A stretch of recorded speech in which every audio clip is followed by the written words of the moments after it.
if you're not sleeping, it's not because you're broken. It's not like you're never going to sleep again. It's because your body isn't being given the right conditions it needs to rest. So the truth is, most women are unknowingly doing things throughout the day and in the evening that keeps your body in a subtle state of stress.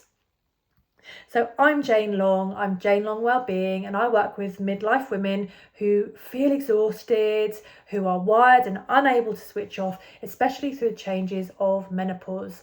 And today I'm going to walk you through a nighttime routine.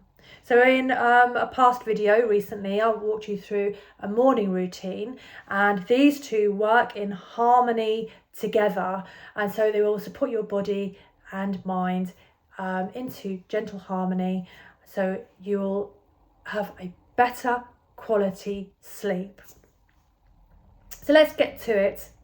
Point 1, caffeine and hydration. We all know that caffeine is a stimulant, but not all of us, some of us, I do love it, but it's important to stop your caffeine. If you have a coffee, make sure, if you're not sleeping well, to stop your caffeine intake after midday, because this could be affecting your sleep routine more than you realise.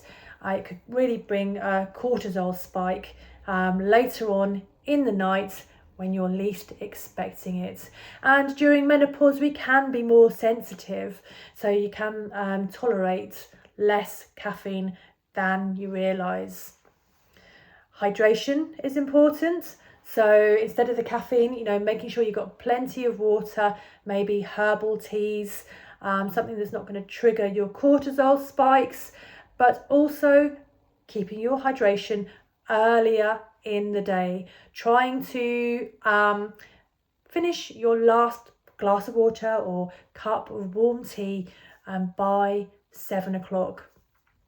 Because we want to stop interruptions going on later into the night. It's quite common for a lot of people to have to get up for the toilet. So this is a way of just maybe breaking that cycle and elongating your sleeping time from the time you go to sleep to the time you wake up. Let's look at food. And we've spoken about blood sugar before. So if you are eating late, that can have an effect. If you're eating a heavy meal after 6-7 o'clock, your body is naturally gonna need to process the food that you've put in your body, and it's going to be like party time. You'll have eaten well, you think you've nourished yourself well, but what you're doing is you're going to bed on a heavy tummy, and in the night your body's going to be digesting, the liver's going to be doing its work, your colon, your small intestine, all the things, and you're going to be lying there going, what's going on? And being a bit more sensitive during the menopause, it's just going to keep you awake. Like, what on earth? So my suggestion is to eat a smaller meal in the evening, and especially during the time that you're not sleeping, complete that meal by 6 o'clock and feel hydrated during that time as well. So these tips are especially for if you're really not sleeping, and do try and contain yourself in this time to set these routines. So point 3, we've got nighttime routine, and you're going to love this one. Set your bedtime first of all. So have a consistent bedtime, whether it's 10 o'clock or 11 o'clock. And if it's 11 o'clock, try to make sure that you are having a good wind down time before then. The favourite one of all is by 9 o'clock, switch off your phone and switch off your TV and switch off your iPad and stop looking at your Fitbit. Anything stimulating, no. Okay? You're taking a pause. You're giving yourself the luxury of switching off. You no longer need it anymore. If you're struggling to sleep, your mind and your body will thank you. It might not feel like it's thanking you at the time. When you come into this moment of silence, if you like, you'll start hearing your brain whirring. Your brain might not like it. It's something new and it might resist. So you might be having thoughts like, well, this isn't going to work. I've tried this before. Or you might be lying in bed going, it's not working. It's not happening for me. If you keep continuing to hear these thoughts, just become aware of them. Become aware that you are repeating the same thing over and over again, and notice it with curiosity. And just go, oh, there's that thought again. I didn't realise I was perpetuating that same cycle, that same thought pattern. And you might want to write it down and just put it to the side. Think, right, I don't need that anymore. That's not what I want anymore. I deserve to relax. I deserve my sleep. I know how much it supports my body, and I know how good I feel after a good night's sleep. So that might help you. You might want to fill your mind with more helpful thoughts instead of the constant whirring of maybe we have some negative things going on there. That being said, of course, I do have to say a caveat. If you are really experiencing, a mental health issue, mental health crisis, and those thoughts are just not dissipating, something that you're not able to control, then and it's causing you a lot of distress, then this is not medical advice. So I'm not a medical practitioner.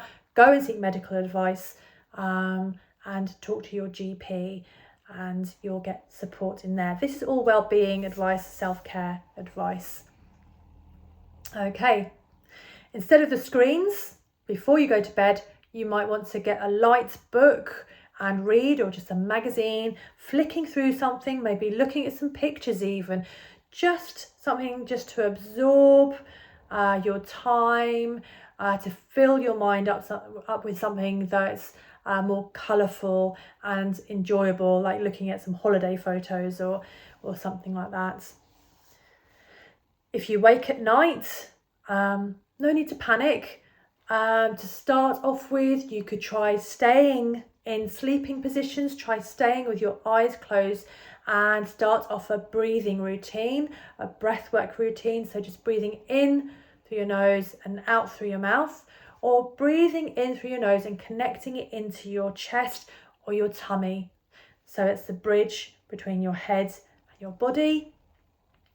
You might want to just continue that for a few cycles to see if it relaxes you and keeps you in a rested position. If that doesn't work, that's okay. The standard advice is to stay in bed and keep your eyes closed and just wait until you fall asleep. But if you find that too much and too frustrating, then just get up. Keep the lights dimmed low. You might want to get up, perhaps a little bit of movement. Be aware, what do you need? Do you need the bathroom? Do you need to go into the bathroom? Do you need to hydrate a little bit? Do you need a gentle amount of movement? Perhaps you want to sit and read, or get the journal out, just write out whatever's going on in your head. Maybe there was a dream, maybe there was something that was bothering you, maybe there's something that was exciting, you just wanted to make a note of it, ready for the morning. Once you've been through that and you feel more settled, then take yourself back to bed again and get rested, close your eyes and see if you can get back to sleep. Then we come to the morning and you begin your morning routine. So this is a practice. Get back to waking up regularly at the regular time, and then know that your morning and your evening routines are working in harmony. And as you keep on working through these, your sleep time will extend through the night and your morning time will support that sleep through the night as well. Remember the circadian rhythm. Remember that your body is so magnificent and is looking to the markers of nature. It's looking to the light for the triggers, to know what's going on, to know when it's right to wake up, and it signifies when the night time will come as well. So if you want to continue this work, and if you want more details, if you want more of a practice, then that's exactly the work that we do in the Reconnection Circle. It's where the real work begins.